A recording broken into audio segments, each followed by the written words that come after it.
వామ్మో వామ్మో చూసిన రావుల్లా ఎంత మోసమో ఎంత ఘోరమో. ఒక్క పైసా కాదు, 2 పైసలు కాదు, ఏకంగా 4 కోట్ల రూపాయలకే టోపీ పెట్టిండు గరాణ దొంగ. పశ్చిమ గోదావరి జిల్లా మొగల్తూరు మండలం కేసీపాలెం ఊర్లా చీటీల పేరుతోని మోసం చేసిండ్రట సుంకర శ్రీనివాసరావు. ఊర్ల జనాలందరూ కలిసి మా సొమ్మును మాకు వెంటనే చెల్లించాలని శ్రీనివాసరావును నిలదీస్తున్నారట బాధితులు. ముచ్చటైతే ఒకసారి చూడు మీరే.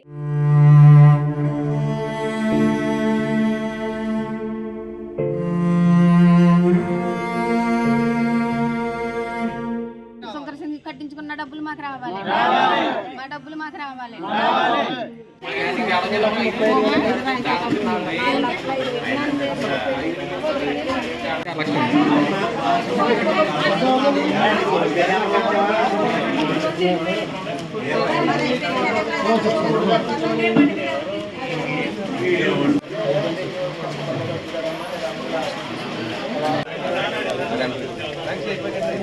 మాది తూర్పల్లి సార్, తూర్పల్లి శాంతి మార్కెట్ దగ్గర.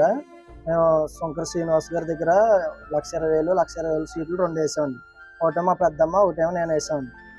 మేము ఇల్లు కట్టుకునే టైంలో స్లాబ్ వేసుకుంటా కానీ సరే ఇలా పాడుకుంటామని వెళ్ళామండి. అడుగుతుంది వెళ్తే మీకు కష్టపడ్డ డబ్బులు కదమ్మా, నిదానంగా లాస్ట్ని తీసుకుందరు కానీ భయాన్ని పాడితే ఒక 30,000-40,000 పోతాయి, లాస్ట్ని ఒకేసారి 1,20,000 ఒకేసారి తీసుకుంది కానీ పెద్దమ్మ మీరు కలిపి 2 సీట్లు నేను పాట లేకుండా ఇస్తాను, మీకు 2,40,000 అలా చేతిలో పూల్లో పెట్టుకుని తీసుకెళ్తే కానీ అని చెప్పారండి ఆయన.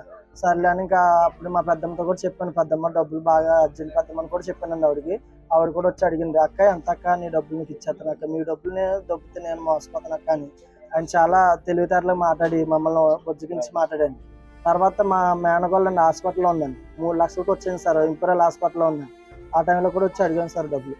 బాబులా చచ్చిపోతుందంటే సార్ ఒక్క రూపాయి కూడా ఇవ్వలేదండి. 2,40,000 తిని తినక ఆవిడ కట్టింది. ఇవాళ మా పెద్దమ్మ హాస్పిటల్ పోలేదు, ఒంట్లో పాలు రాత్రి ఆయన డబ్బులు దొబ్బేసాడని చదివేసి అసలు ఆవిడ లేచి ఇక్కడ రాలేదు కూడా, ఆవిడ లేగలేని పరిస్థితిలో కూడా ఉంది. మరి ఇటువంటి జాలి కూడా లేకుండా మరి ఎంతైనా ఇలా చేశాడంటే నాలంటి వాళ్ళు చాలా మంది ఉన్నారండి ఇక్కడ. ఆడపిల్ల పెళ్లిళ్ళ కోసం ఇవన్నీ కూడా మీరు మీ మీడియా తరఫున ప్రభుత్వం ద్వారా మాకు హెల్ప్ చేయాలని మేము కోరుకుంటున్నాం సార్. నాది 12 లక్షలు సార్, 6 లక్షలు కట్టానండి. 6 లక్షలకి అన్ని కట్టింది 6 లక్షలండి. 1 రూపాయి కూడా నాకు ఇవ్వలేదండి. పిల్లోడిని చూసి ఇలా చేయండి అన్నా సరే సార్, కొంత కూడా కనికరం లేదండి. ఎన్ని కోట్లు ఉంటుంది? ఇంచుమించు ఒక 10 కోట్ల లోపు అంటున్నారండి. చాలా మంది ఉన్నారు సార్, లెక్కలేదండి. ఇక్కడికి వచ్చిన దాకా మాకు తెలియలేదండి అసలు. 100 మంది పైన ఉంటారండి. ఇంకా గల్ఫ్ నుంచి, హైదరాబాద్ నుంచి, వైజాగ్ నుంచి ఫోన్ పేలో కొట్టిన వాళ్ళు చాలా మంది ఉన్నారండి. ఇక్కడికి చాలా మంది మళ్ళీ సిగ్గుగా కూడా రావట్లేదండి. ఇక్కడ మళ్ళీ ఫీల్ అవుతున్నారని చాలా మంది రావలేదండి. మరి ఆయన ఏ సమాధానం చెప్పట్లేదండి డబ్బుల గురించి. మొత్తం వాళ్ళ మొగుడు పిల్లలు ఇద్దరికీ తెలుసండి డబ్బు ఎక్కడ ఉంది ఏంటనేది ఏం పోలేదండి. మా అలాంటి చిన్న చిన్న చేతి పని చేసిన వాళ్ళు, ఇటువంటి ప్రాబ్లంలు ఉన్న వాళ్ళు మరి మేము ఏమైపోతామండి? ఇప్పుడు 500-1000 రూపాయలు కాదు కదండి వదిలేటకి. నాదే 6 లక్షలు, 30 లక్షలు అంటున్నారు, 20 లక్షలు అంటున్నారు.